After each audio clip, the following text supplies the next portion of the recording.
Hallelujah. अगर हम परमेश्वर के इस वचन को पढ़ें, आप जानते हैं कि आप सबकी प्रॉब्लम्स अलग अलग है।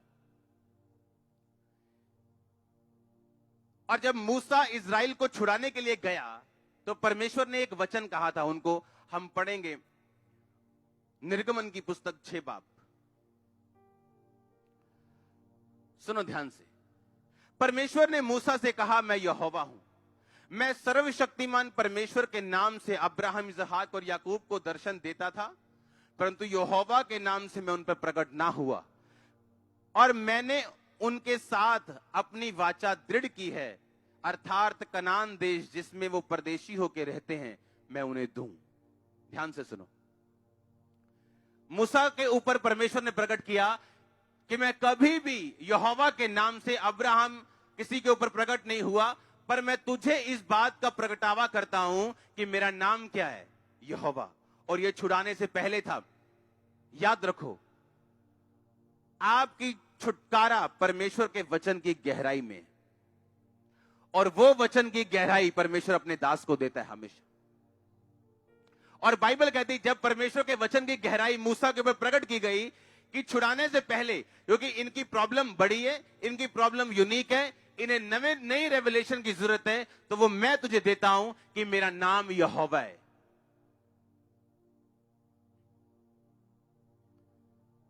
ये इम्पॉसिबल था कि पंजाब में इतनी बड़ी चर्च खड़ी की जाए उस बंदे के द्वारा जिसके पास 10 रुपए भी नहीं है सेवकाई के लिए। अब था क्या?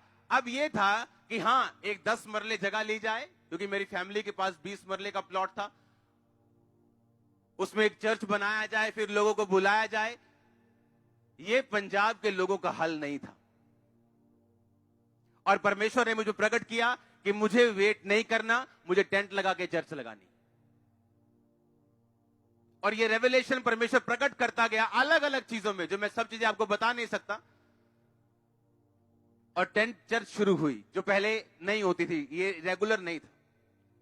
मैं घूमने के लिए गया एक जगह, पता नहीं कौन सा पहाड़ था वो, और मैं वहां एक चर्च में था, चर्च को देख रहा था। वहां एक औरत आई और उससे बातें होने लगी प्रभु के बारे में। और मैंने कहा, कहीं आपने कहीं खांबरा चर्च देखा है? कहती वो भी कोई चर्च, टेंटा जो चर्च लांदे। चर्च तो होता है बिल्डिंग बनी हो। और मैं वहां सोच रहा था कि ये रीजन था पहले बेदारी ना आने का। लोग बाउंड थे, चीजों के ऊपर निर्भर थे। टेंट होगा, चर्च होगी, बिल्डिंग होगी, अच्छी जगह होगी। जब परमेश्वर ने लोगों को छुड़ाना होता है, वो एक ऐसी रेवलेशन देता है जो पहले कभी ना हुई। और हुआ क्या? चलो टेंट लगाओ। गर्मी है जी, बहुत गर्मी, टेंट के नीचे भड़ता बना हुआ है, कोई प्रॉब्लम नहीं, भड़ता बनने दो, लगाओ टेंट, कोई प्रॉब्लम नहीं। इस टेंट चर्च को देख के आज हर बंदा टेंट चर्च ओपन करना चाहता है। आप इंटरनेट खोल के देख लो, हर बंदा टेंट में, उसको बोलो भवन बना लो, नहीं टेंट में लगाना है। अब जब ये अंदर वाला भवन इस साल हम एंटर करेंगे तो शायद अब लोग वो सोचेंगे चलो हम भी भवन बनाएं। आमीन। यानी एक नई रेवलेशन प्रकट की जाती है। परमेश्वर अपने दास के ऊपर प्रकट करता है लोगों को छुड़ाने के लिए। बिल्डिंग प्रॉब्लम नहीं थी हमारे लिए अब, क्योंकि बिल्डिंग अभी बनानी नहीं थी। टेंट का क्या है, एक 2000 का टेंट और लिया और जोड़ दिया, और लिया और जोड़ दिया। आज लाखों लोग आप यहां पे हो, लाखों लोग गुरदासपुर में बैठे, लाखों ऑनलाइन सुन रहे। आप समझ रहे मेरी बात को?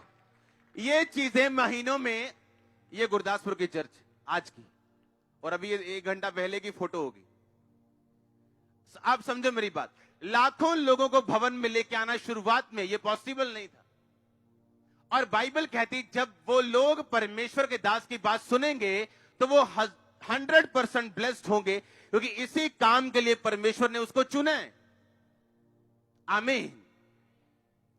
इमेजिन करो अगर लोग बोलते अरे नहीं यार, टेंट वाला चर्च थोड़ी होता है, वो तो वैसे ही है। चर्च तो ऐसा होता है, बिल्डिंग बनी होती है, ऐसी ऐसी ऊपर क्रॉस लगा होता है।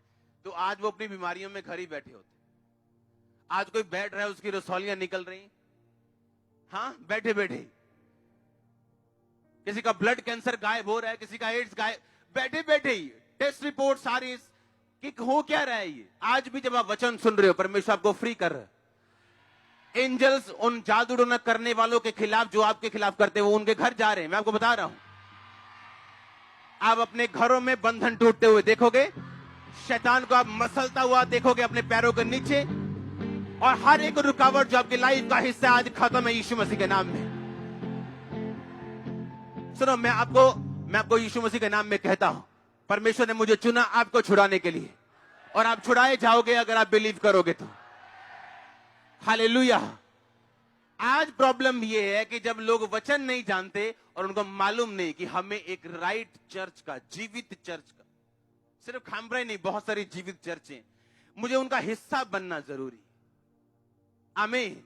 मुझे कमिटेड रहना बहुत जरूरी है। याद रखो, मूसा के बाद जो बंदा चुना गया वो यहोशू था, और अगर आप यहोशू की लाइफ स्टोरी सुने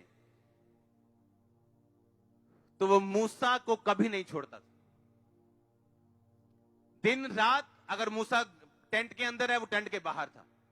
मूसा घर चला गया, वो टेंट के अंदर ही रहा कि मैंने टेंट की रक्षा करनी।